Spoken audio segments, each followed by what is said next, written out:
तो hello friends, my name is Amrita. स्वागत है आपका वेदांत पर। आज मैं आपके साथ डिस्कस करने वाली हूँ क्लास 11 का second chapter biological classification. Classification क्या होती है ये हम लिविंग वर्ल्ड में पढ़ चुके।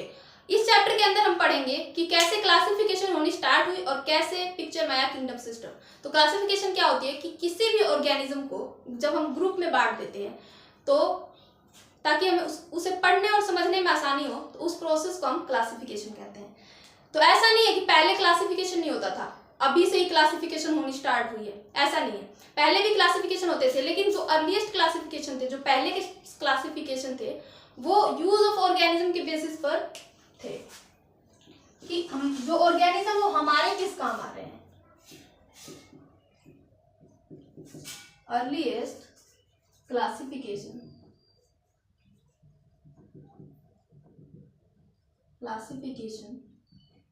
system was based on, किसके ऊपर बेस्ड थे? ये बेस्ड थे हमारे यूज ऑफ ऑर्गेनिज्म के ऊपर। यूज ऑफ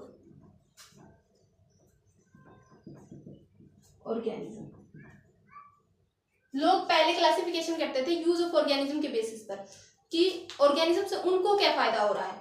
अच्छा, इन सारे ऑर्गेनिज्म से उन्हें फूड मिल रहा था, उन्हें फूड वाली कैटेगरी में रख देते थे। जिनसे उनको शेल्टर मिलता था, उनको शेल्टर वाली कैटेगरी में रख देते थे, यूज ऑफ ऑर्गेनिज्म के बेसिस पर। कोई साइंटिफिक अप्रोच नहीं था। फिर धीरे धीरे जैसे जैसे समय बीत रहा था, हम बाद में आए हमारे एरिस्टोटल साहब। एरिस्टोटल ने क्या किया? एरिस्टोटल ने पहला क्लासिफिकेशन दिया, first classification with scientific approach.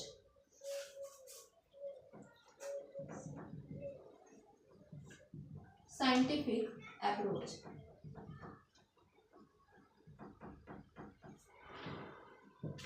Scientific approach का मतलब क्या है कि अगर आप फर्स्ट क्लासिफिकेशन किसको समझाते हैं, ये क्लासिफिकेशन एरिस्टोटल का जो क्लासिफिकेशन है वो आप अगर किसी को समझाते हैं तो आपके पास एक वैलिड रीजन होगा, एक साइंस होगी। ऐसा ही हवा में नहीं कि इन ऑर्गेनिज्म से हमें फूड मिलता था तो इन्हें फूड वाली कैटेगरी में रख देते हैं।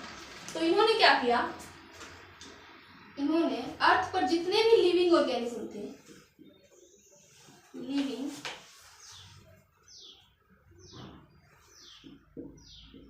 जितने भी लिविंग ऑर्गेनिज्म थे उनको,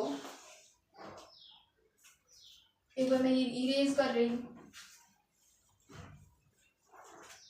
उनको दो पार्ट्स में डिवाइड कर दिया। पहला प्लांट और सेकंड एनिमल।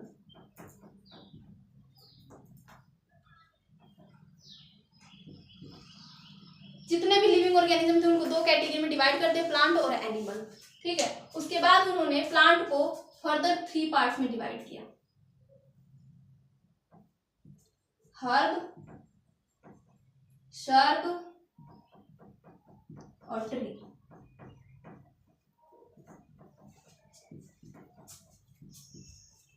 हर्ब छोटे प्लांट, सर्ब हर्ब से बड़े और ट्री आप जानते हैं।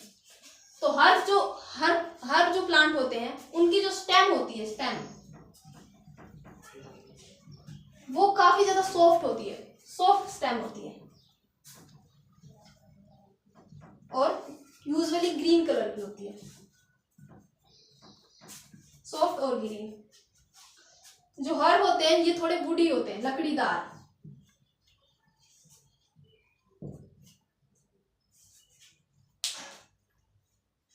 हर्ब जो होता है वो स्मॉल प्लांट होता है, सर्ब इंटरमीडिएट होता है और ट्री लार्ज प्लांट होता है। ये स्मॉल होता है, ये इंटरमीडिएट होता है, इंटरमीडिएट। किस किस के बीच का इंटरमीडिएट? हर्ब और ट्री के बीच का इंटरमीडिएट जो होता है वो होता है सर्ब। ठीक है, अब इनके एग्जांपल्स की कुछ बात कर लेते हैं हम। ट्री होता है लार्ज। हर्ब के एग्जांपल्स आप लिख सकते हैं। हर्ब के एग्जांपल्स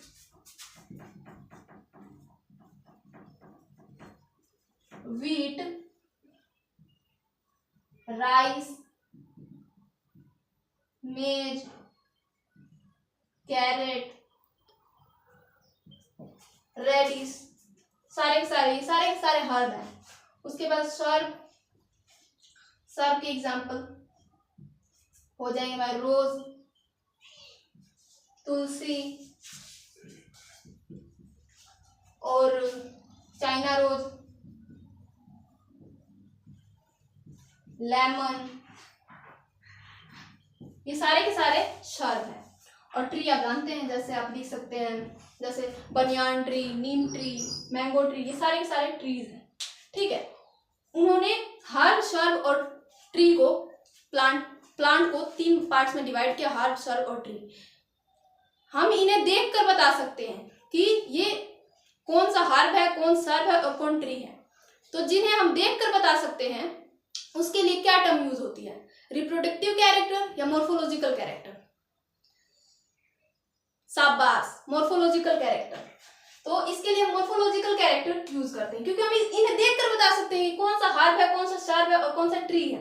उसके बाद इन्होंने क्या किया, इन्होंने जो एनिमल्स थे उनको 2 पार्ट्स में डिवाइड कर दिया। एक था अनेमा और दूसरा क्या, सिनेमा, नहीं, इनेमा।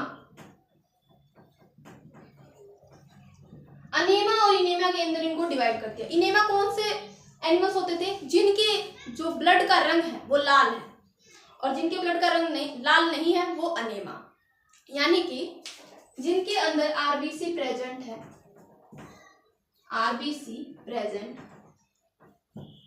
आप इसको थोड़ा ऊपर लिख दो, आरबीसी प्रेजेंट, जिसके अंदर आरबीसी प्रेजेंट है वो हो जाएगा हमारा इनेमा, और जिसके अंदर आरबीसी एब्सेंट वो हो जाएगा हमारा इनेमा। तो हम एनिमल्स को भी अनेमा और इनेमा में 2 पार्ट्स में डिवाइड करते हैं। जिसके ब्लड का रंग लाल है वो इनेमा, और जिसके ब्लड का रंग लाल नहीं है वो अनेमा। तो इन्हें भी हम बाहर से देखकर बता सकते हैं, ब्लड का रंग देखकर बता सकते हैं कि कौन सा अनेमा है और कौन सा इनेमा है। तो इसे भी हम मोर्फोलॉजिकल कैरेक्टर देते हैं। यानी कि एरिस्टोटल का जो क्राइटेरिया था वो क्या था, एरिस्टोटल का जो क्राइटेरिया था वो क्या था, वो था हमारा मोर्फोलॉजिकल कैरेक्टर। वो मोर्फोलॉजिकल कैरेक्टर को देखकर प्लांट्स और एनिमल्स को डिवाइड कर रहे थे। Morphological character. तो ये बात हो गई हमारी एरिस्टोटल साहब की, मतलब फर्स्ट क्लासिफिकेशन की और अर्लीस्ट क्लासिफिकेशन की। इसके बाद बात आती है हमारी कैरोलस लिनियस साहब। इसके बाद आए हमारे कैरोलस लिनियस। उन्होंने क्या किया, उन्होंने 2 किंगडम क्लासिफिकेशन दिया। 2 kingdom,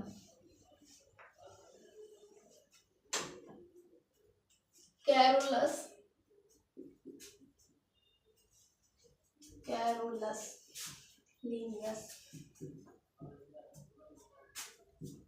Linnaeus sir, Carolus Linnaeus sir. इन्होंने क्या किया, इन्होंने 2 किंगडम क्लासिफिकेशन दिया।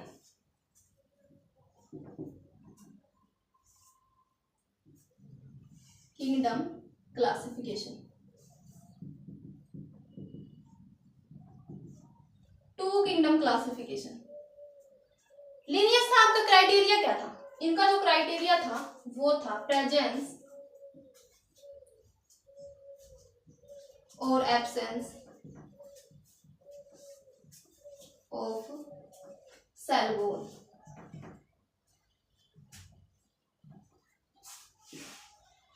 किसके अंदर सेल वॉल प्रेजेंट है और किसके अंदर सेल वॉल एब्सेंट है। तो कौन कौन से 2 किंगडम, पहला जो था वो था हमारा प्लांटे, और जो दूसरा था वो था हमारा एनिमेलिया। 2 किंगडम कौन कौन से हो गए हमारे, प्लांटे और एनिमेलिया। प्लांटे के अंदर उन्होंने रखा प्लांट्स को, प्लांट्स को, और एनिमेलिया के अंदर उन्होंने रखा एनिमल्स को।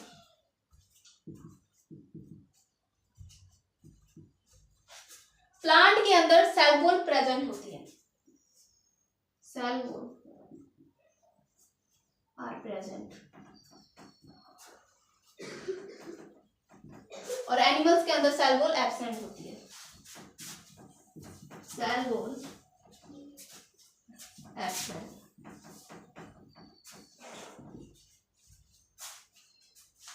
ठीक है, ये होते हैं उनके क्राइटेरिया। उसके बाद बात आती है कि उन्होंने प्लांटे के अंदर, प्लांटे किंगडम के अंदर किस किस को रखा, अभी देखते हैं, और एनिमेलिया किंगडम के अंदर किस किस को रखा।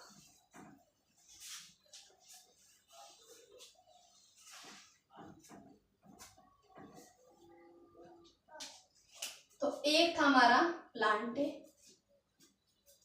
और एक था हमारा एनिमेलिया। दो किंगडम थे हमारे जो कैरोलस लिनियस साहब ने दिया था। प्लांटे के अंदर प्लांट को रखा और एनिमेलिया के अंदर एनिमल्स को। प्लांटे के अंदर उन्होंने कौन कौन से प्लांट रखे, तो उन्होंने प्लांटे के अंदर रखा एल्गी को,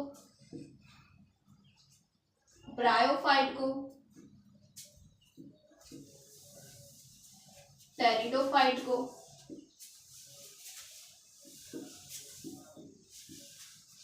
टेरिडोफाइट और जिम्नोस्पर्म,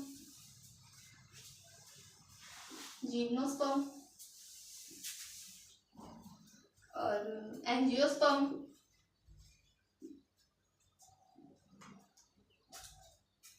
एंजियोस्पर्म। ये सारे के सारे हमारे क्या हो गए, प्लांट्स। इनको इन्होंने रखा प्लांट्स, प्लांटे किंगडम के अंदर। इनके अलावा इन्होंने प्लांटे के अंदर बैक्टीरिया को रखा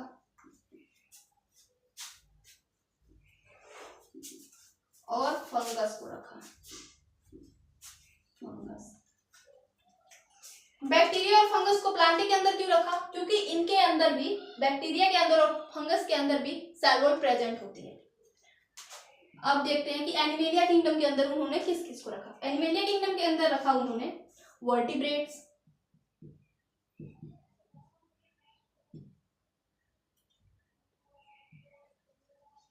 वर्टिब्रेट्स, इनवर्टिब्रेट्स,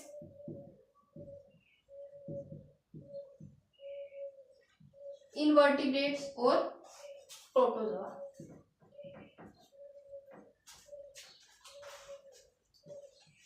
प्रोटोजोआ, प्रोटोजोआ का आप एग्जाम्पल लिख सकते हैं अमीबा, अमीबा और पैरामीशियम, पैरामीशियम। वर्टिब्रेट्स के अंदर कौन कौन आते हैं हमारे, बर्ड्स आते हैं, मैमल्स आते हैं और रेप्टाइल्स आते हैं। इनवर्टिब्रेट्स के अंदर सारे के सारे फाइलम्स जैसे पॉलीफेरा, मोलिस्का, आर्थ्रोपोडा, हेमिकोर्डेटा, सारे के सारे वर्टिब्रेट्स। और प्रोटोजोआ के अंदर मैंने आपको बता दिया अमीबा और पैरामीशियम। तो कैरोलस लिनियस साहब ने टू किंगडम क्लासिफिकेशन दे तो दिया प्रेजेंस और एब्सेंस ऑफ सेल वॉल के बेसिस पर, लेकिन इस क्लासिफिकेशन के बहुत सारे ड्रॉबैक्स थे। उन ड्रॉबैक्स को समझने के लिए सबसे पहले हम एक टेबल बनाएंगे, उसके बाद ड्रॉबैक्स को समझेंगे। ठीक है,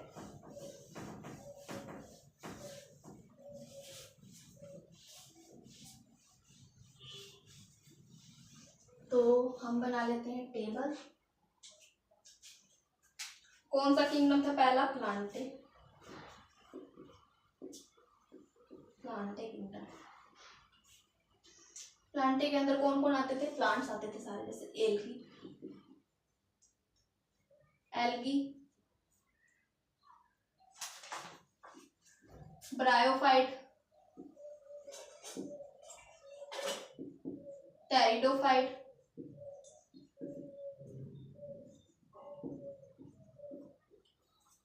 जिम्नोस्पर्म, जिम्नोस्पर्म, एंजियोस्पर्म, बैक्टीरिया और फंगस। इसको थोड़ा सा ऊपर कर लेते हैं प्लांटे को।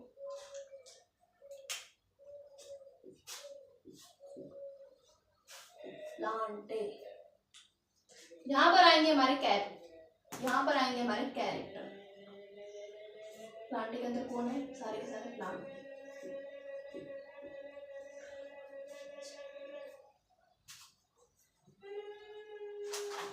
कैरेक्टर, यहाँ पर हम लिखेंगे कैरेक्टर।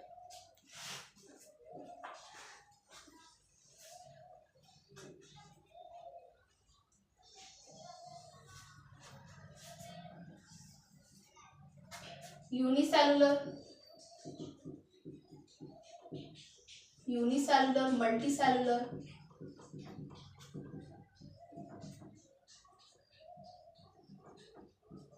मल्टीसेलुलर, यूनिसेलुलर को मैं यू से रिप्रेजेंट करूंगी और मल्टीसेलुलर को एम से। उसके बाद ऑटोट्रोफ,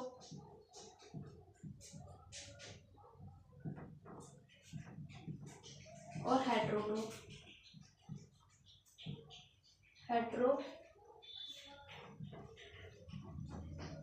उसके बाद इसको ऑटोट्रोफ को मैं ए से रिप्रेजेंट करूंगी और हेट्रोट्रोफ को एच से। यूकैरियोट और प्रोकैरियोट। यूकैरियोट को ई से और प्रोकैरियोट को पी से। तो ये हो गए कैरेक्टर। यूनिसेलुलर का मतलब होता है ओनली वन सेल, जिसके अंदर केवल एक सेल है, वो टिश्यू नहीं बना रहा। और मल्टीसेलुलर का मतलब मैनी सेल्स हैं, उसके अंदर सारे काम जो है अलग अलग सेल्स कर रही है, ठीक है। और ऑटोट्रोफ का मतलब जो अपना खाना खुद बना सकते हैं, एग्जांपल ग्रीन प्लांट्स। और हेट्रोट्रोफ जो अपना खाना खुद नहीं बनाते, दूसरों के ऊपर डिपेंड्स होते हैं, जैसे एनिमल्स या ह्यूमंस। यूकैरियोटिक जिनके अंदर वेल डिफाइंड न्यूक्लियस प्रेजेंट होता है, और प्रोकैरियोटिक जिनके अंदर वेल डिफाइंड न्यूक्लियस प्रेजेंट नहीं होता है। तो ये बात हो गई है। तो सबसे पहले देखते हैं कि एल्गी जो होता है वो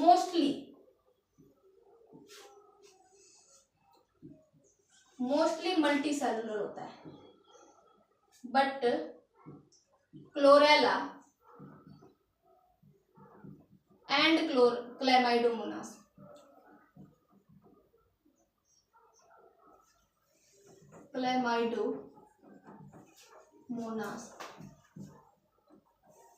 क्लोरेला और जो क्लैमाइडोमोनास होते हैं ये ग्रीन एल्गी होते हैं। ग्रीन एल्गी, और ये यूनिसेलुलर होते हैं। उसके बाद ये ऑटोट्रोफ होते हैं, ये अपना खाना खुद बना सकते हैं, ऑटोट्रोफ। और ये यूकैरियोट्स होते हैं, ठीक है।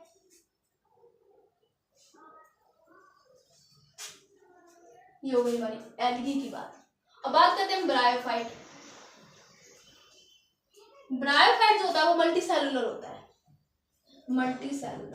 और ऑटोट्रोफ होता है, अपना खाना खुद बना सकता है, और इसके अंदर वेल डिफाइंड न्यूक्लियस प्रेजेंट होता है, eukaryotes. Pteridophyte, gymnosperm, angiosperm, bacteria.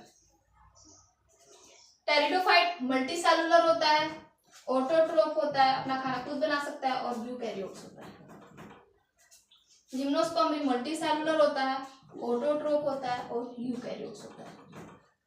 Angiosperm multicellular होता है, ऑटोट्रोफ होता है, और यूकैरियोट्स होता है। बैक्टीरिया जो होता है वो यूनिसेलुलर होता है,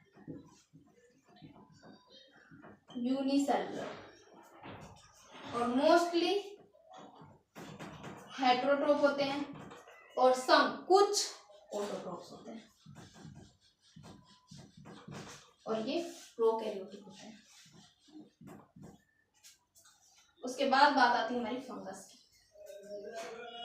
फंगस जो होता है वो हमारा मल्टीसेलुलर होता है, और सारे के सारे हेट्रोट्रोफ्स होते हैं, और यूकैरियोट्स होता है, ठीक है। ये हमारी टेबल। अब इससे समझेंगे कि कैरोलस लिनियस साहब जो थे उनका ड्रॉबैक क्या था। उन्होंने क्या किया, उन्होंने मल्टीसेलुलर एल्गी का एग्जांपल होता है स्पायरोगाइरा।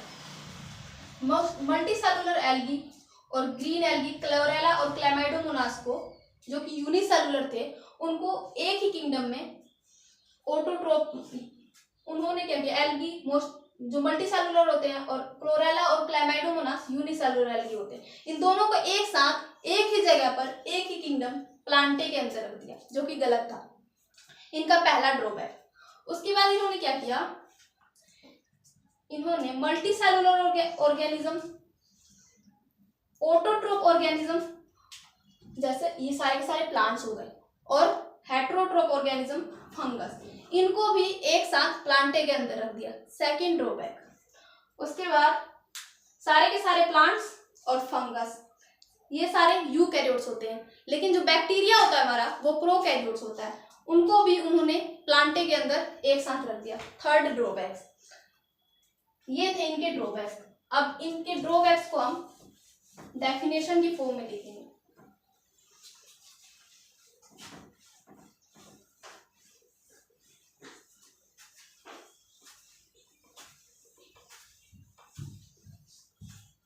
जो इनका पहला ड्रॉबैक था,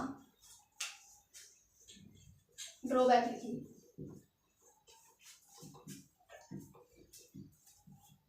ड्रॉबैक। उन्होंने क्या किया, यूनिसेलुलर ऑर्गेनिज्म और मल्टी सेलुलर ऑर्गेनिज्म के बीच में डिफरेंशिएट नहीं किया, तो इनका पहला ड्रॉबैक ये था, डिडंट डिफरेंशिएट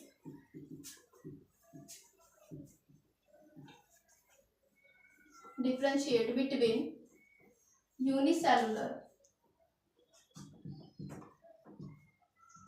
मल्टी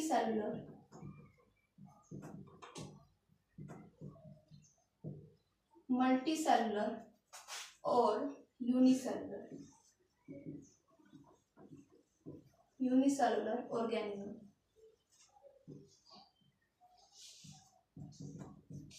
इन दोनों के बीच में इन्होंने डिफरेंस नहीं किया, इनको एक साथ एक ही किंगडम प्लांटे में रख दिया, प्लेस्ड टुगेदर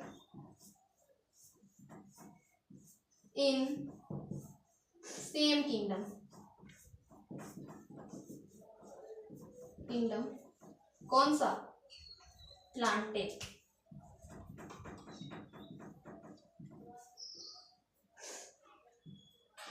फर्स्ट ड्रॉबैक। उसके बाद इन्होंने क्या किया, ऑटोट्रोफ ऑर्गेनिज्म जो थे और हेट्रोट्रोफ ऑर्गेनिज्म जो थे, ऑटोट्रोफ जो हमारे ग्रीन प्लांट्स होते हैं और हेट्रोट्रोफ फंगस, उनको भी एक साथ एक ही जगह पर किंगडम में, प्लांटे किंगडम के अंदर रख दिया। तो सेकंड जो हमारा ड्रॉबैक है वो है डिडंट डिफरेंशिएट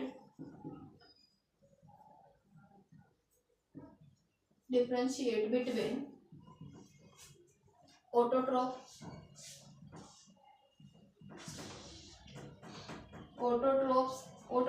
कौन से होते हैं हमारे,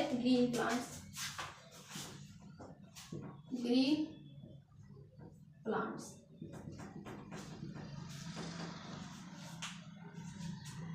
एंड हेट्रोट्रोफ।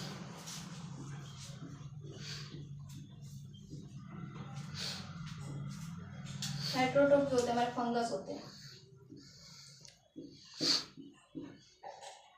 इन दोनों के बीच में भी उन्होंने डिफरेंशिएट नहीं किया, उनको एक ही साथ एक किंगडम में प्लांटे के अंदर रख दिया। लेकिन जो इनकी सेल कंपोजिशन थी, इनको सेल कंपोजिशन को भी नहीं देखा। जो ग्रीन प्लांट्स होती है उनकी जो सेल वॉल होती है वो सेलुलोज की बनी होती है, और जो फंगस होते हैं उनकी जो सेल वॉल होती है वो काइटिन की बनी होती है। तो इन्होंने सेल वॉल को भी नहीं देखा। ऐसे ही सेल वॉल के प्रेजेंस और एब्सेंस के बेसिस पर इनको प्लांटे किंगडम के अंदर रख दिया।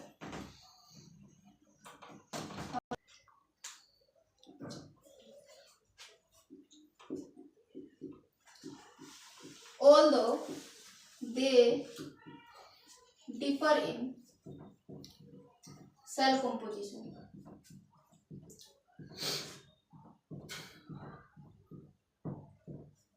उन्होंने सेल कंपोजिशन में भी डिफरेंस नहीं देखा कि जो ऑटोट्रोफ्स होते हैं, जो ग्रीन प्लांट्स होते हैं वो सेलुलोज के बने होते हैं, और जो हेट्रोट्रोफ्स होते हैं वो वो फंगस होते हैं, वो काइटिन के बने होते हैं। सेलुलोज, काइटिन, ये सारे के सारे आप सेल चैप्टर में डिटेल में पढ़ेंगे। तो जो ग्रीन प्लांट्स होते हैं, प्लांट होते हैं, ये हमारे बने होते हैं सेलुलोज की।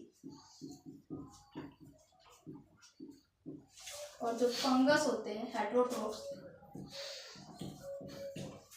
ये बने होते हैं काइटिन की। काइटिन की सेल वॉल होती है इनके ऊपर।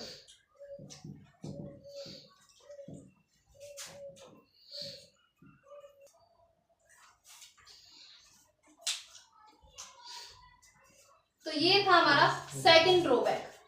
थर्ड ड्रॉबैक क्या था हमारा, उन्होंने क्या किया, उन्होंने यूकैरियोटिक ऑर्गेनिज्म, जो कि हमारे सारे के सारे प्लांट्स थे, और प्रोकैरियोटिक ऑर्गेनिज्म, जो बैक्टीरिया होता है वो प्रोकैरियोट्स होता है, जिसके अंदर वेल डिफाइंड न्यूक्लियस प्रेजेंट ही नहीं होता। उसके अंदर ऐसे ही जो न्यूक्लियस होता है, वह न्यूक्लियस के अंदर जो क्रोमोसोम होते हैं, जो डीएनए होते हैं, वो ऐसे ही पड़े रहते हैं। तो उनका जो थर्ड ड्रॉबैक था, didn't differentiate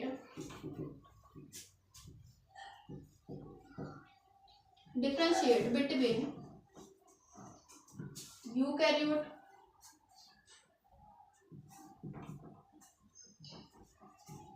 and prokaryote.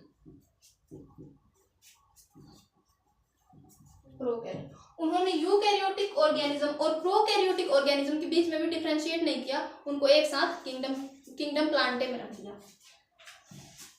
Placed together in same kingdom.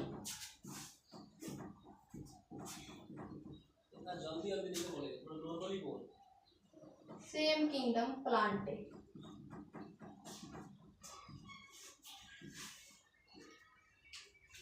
तो ये थे उनके 3 ड्रॉबैक्स। इसके अलावा भी उन्होंने एक और ड्रॉबैक है, उन्होंने क्या किया, कुछ ऑर्गेनिज्म तो ऐसे थे जो ना तो एनिमेलिया में हम उसे रख सकते थे और ना ही प्लांटे किंगडम के अंदर उन्हें रख सकते थे। एग्जाम्पल है इसका Euglena.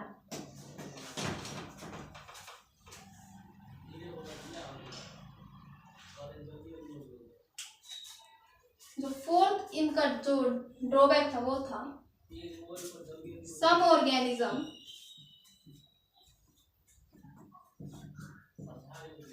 do not fit any category।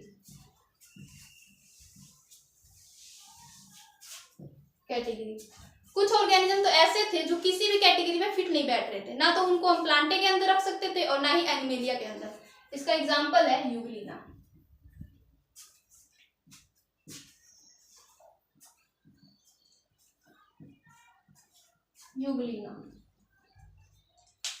Euglena के अंदर सेल वॉल जो होती है वो एब्सेंट होती है।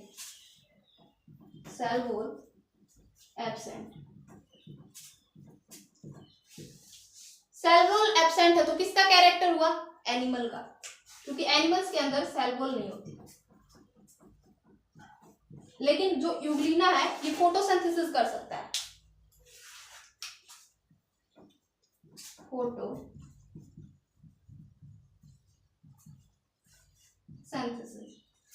तो जो ऑर्गेनिज्म फोटोसिंथेसिस कर सकते हैं उनके अंदर सेल वॉल प्रेजेंट होती है। और ये किसका है, ये जो क्राइटेरिया है ये हमारा प्लांट का।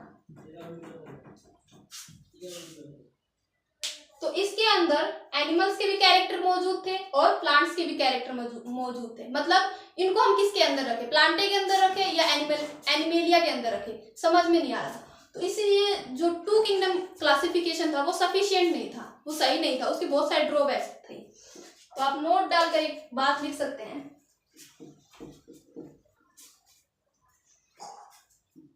दिस क्लासिफिकेशन या फिर 2 किंगडम क्लासिफिकेशन, 2 किंगडम क्लासिफिकेशन, मैं इसे रफ कर रही हूँ।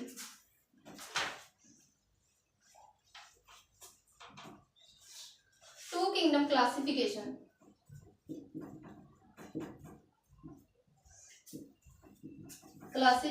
was inadequate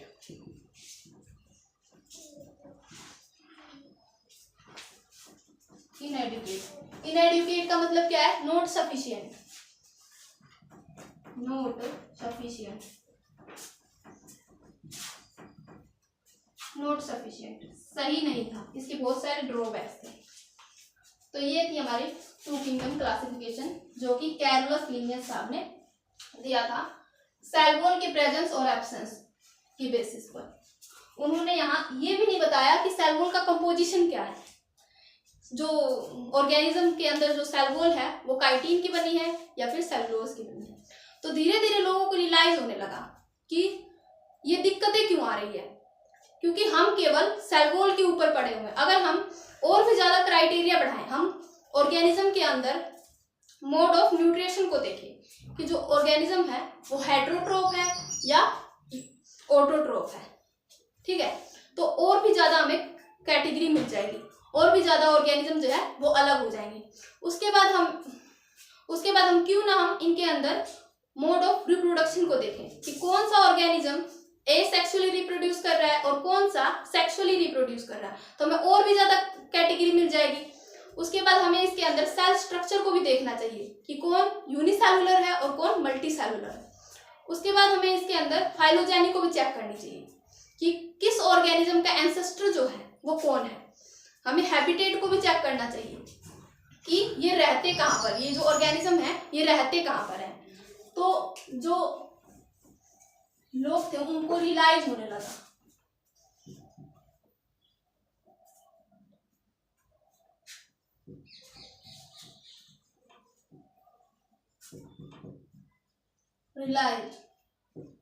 क्या रियलाइज हुआ कि हमें जो क्राइटेरिया है वो बढ़ानी चाहिए या नहीं बढ़ानी चाहिए। उन्हें रियलाइज हुआ कि हाँ हमें क्राइटेरिया बढ़ानी चाहिए। अगर हम सेल वॉल के ऊपर पड़े रहेंगे तो ऑर्गेनिज्म को क्लासिफाई करना मुश्किल हो जाएगा। मस्ट हैव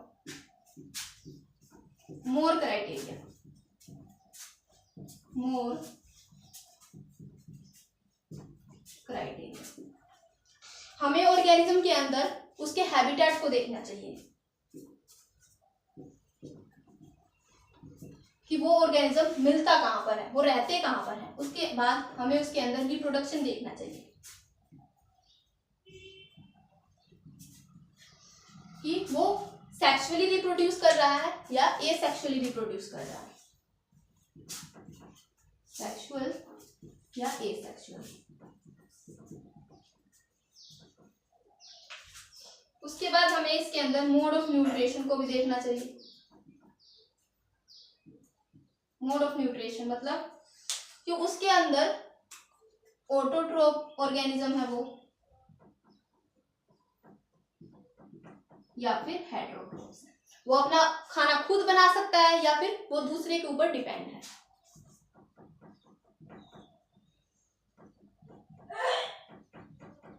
हेटेरोट्रोफ, ठीक है। हमें सेल स्ट्रक्चर को भी देखना चाहिए, सेल स्ट्रक्चर कि कौन सा ऑर्गेनिज्म यूनिसेलुलर है और कौन सा ऑर्गेनिज्म मल्टीसेलुलर है।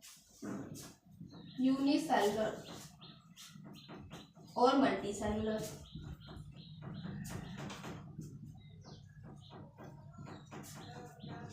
अगर हम इन सारी कैटेगरी को देखेंगे तो ऑर्गेनिज्म जो अपने आप अलग होते जाएंगे और हमें जो ऑर्गेनिज्म है वो क्लासिफाई हो जाएगा। हमें इसके अंदर फाइलोजेनी को भी चेक करना चाहिए, फाइलोजेनी एक्सेट्रा। फाइलोजेनी मतलब कि वो उस ऑर्गेनिज्म जिसको हम क्लासिफाई कर रहे हैं उस ऑर्गेनिज्म का जो एंसेस्टर है, जो पूर्वज है, वो कौन थे। तो हमें क्राइटेरिया बढ़ाने की जरूरत है, ठीक है, हमें क्राइटेरिया बढ़ाने की जरूरत है, ठीक है। ये बात हो गई हमारी टू किंगडम क्लासिफिकेशन, यहाँ तक कंप्लीट।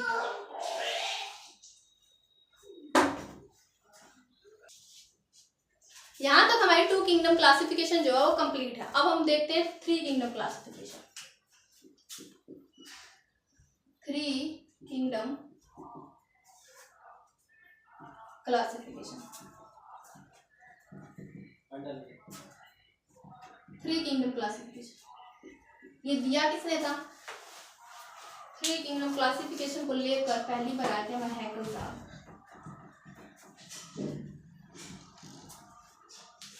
थ्री किंगडम कौन कौन से तीन किंगडम?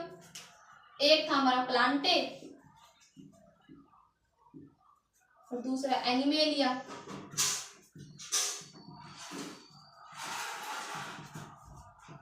और जो तीसरा जो किंगडम आया वो था हमारा प्रोटिस्टा।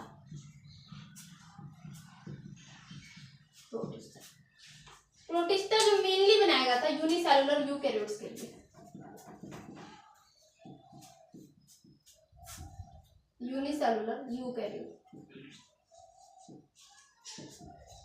यूनिसेलुलर यूकैरियोट्स के लिए। प्रोटिस्टा के अंदर उन्होंने किस किस को रखा? Chlorella and क्लोराइडोमोनास।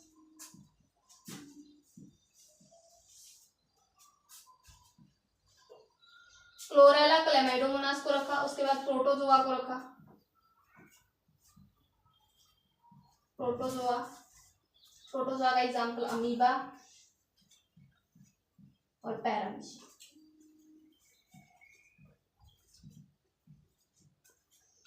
उसके बाद इन्होंने इसके अंदर रखा बैक्टीरिया को और फंगस को भी इसी के अंदर रखा।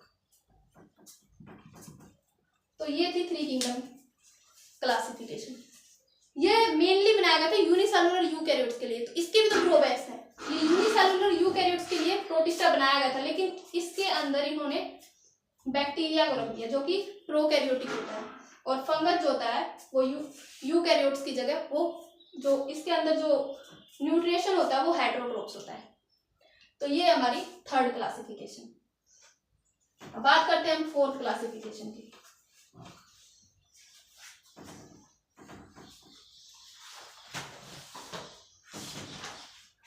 Four kingdom classification.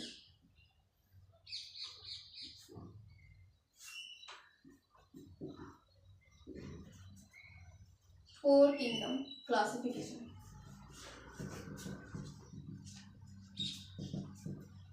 Four kingdom classification को दिया था कोपलैंड साहब ने। कोपलैंड, इनका पूरा नाम है हार्बर्ट एफ कोपलैंड। चार किंगडम। पहला था हमारा प्लांटे, एनिमेलिया, उसके बाद तीसरा था प्रोटिस्टा,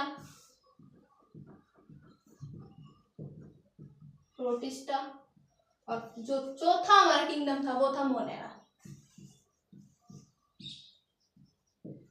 मोनेरा के अंदर किस किस को रखा गया? मोनेरा के अंदर रखा गया बैक्टीरिया को,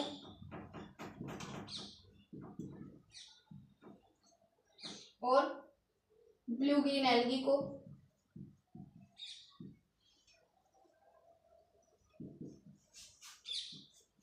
आर्की बैक्टीरिया,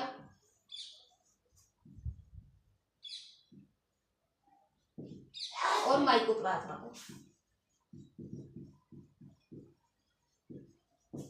इन मोनेरा के अंदर bacteria, Archie bacteria, blue green algae और माइकोप्लाज्मा को मोनेरा के अंदर रखा गया।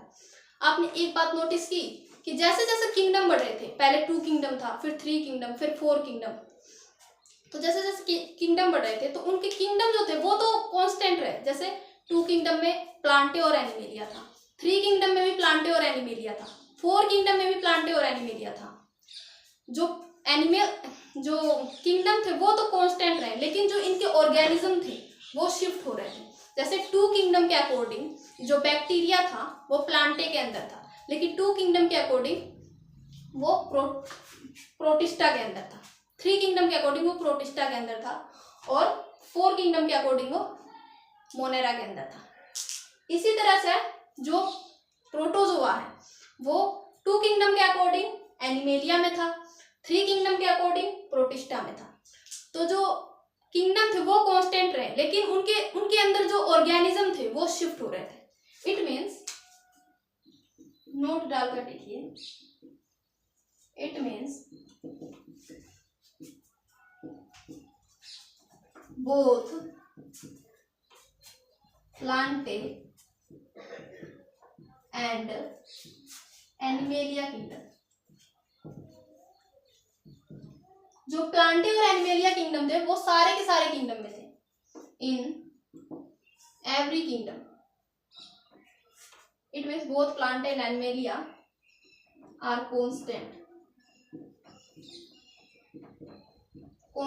थे इन एवरी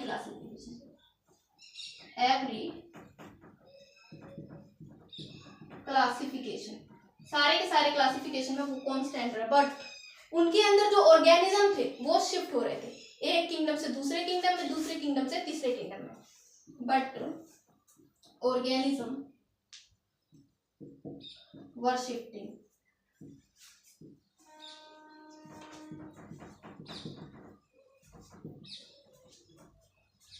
ऑर्गेनिज्म जो है वो शिफ्ट हो रहे थे। तो ये हमने आज बात की अर्लीस्ट क्लासिफिकेशन की, फर्स्ट क्लासिफिकेशन जो कि एरिस्टोटल साहब ने दिया था। उसके बाद हमने बात की सेकंड क्लासिफिकेशन की, टू किंगडम क्लासिफिकेशन जो लिनियस साहब ने दिया था। हमने थ्री किंगडम क्लासिफिकेशन पढ़ा, उसके बाद फोर किंगडम क्लासिफिकेशन पढ़ा। तो आज के लिए बस इतना ही, मिलते हैं नेक्स्ट लेक्चर में अगले टॉपिक्स के साथ।